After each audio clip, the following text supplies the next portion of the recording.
Yes, it's me, Market Vendor here again today. Well, listen, congratulations to the Australian T20 cricket team for lifting the World Championship.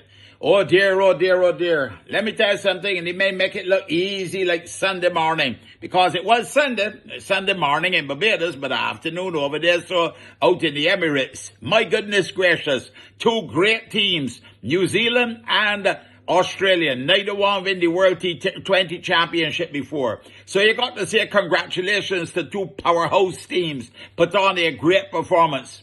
And you would have think that the runs that put on by the New Zealanders would have been enough to see them home. But no, it wasn't like that. Now listen, I hope that the West Indies cricket team was not on an airplane coming back home. I hope that they were watching the match somewhere.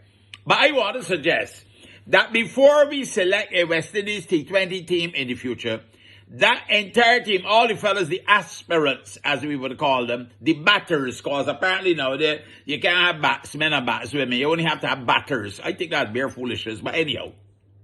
So you see me, Market Vendor, I feel that anybody who wants to play for West Indies cricket team in the T20 Championship, or for that matter, any other, but let me deal with T20 because that's what we're talking about today, should be made to sit down and watch every single match in this tournament that just passed. Not once, not twice, but about 3 times. You understand?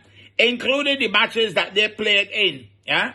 And then they should be given some tests, written tests. So you got to show that you know you got something called brain. Because you know, Beijing's got a saying that all of a head ain't brain. Head ain't brain. Hear what Market tell you. And it seemed like we were short on brain, but big on head. You understand? So, going forward, I feel it should at least be able to sit down and watch it, each game, dissect everyone, do exams by everyone. Meanwhile, you go and you practice it every day. This business about, Hail Mary passes or fitness tests, that they're going through the others. No, that must never, ever be allowed again. Now, last and by no means least today, you see me, Market Vendor. I just want to say that now that the curfew has been extended till midnight, I wonder what Beijing's going to complain about next. Because, we's a whining society. I ain't talking about whining like waking up.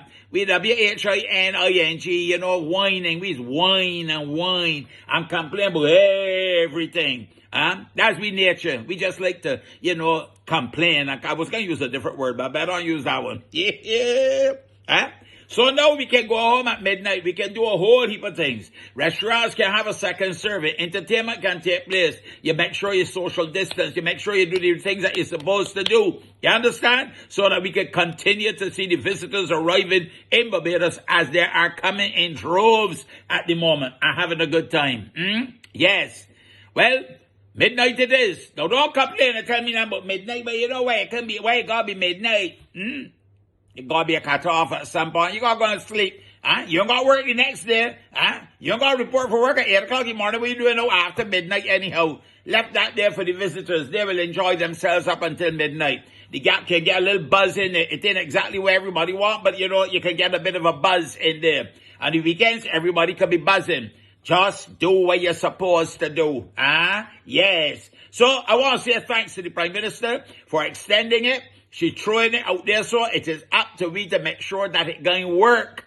If it ain't work, it ain't the government fault, it's your fault and my fault. And you see me, Market, I'm going to play my part. So I go on for now. You have a blessed and a wonderful day. You hear?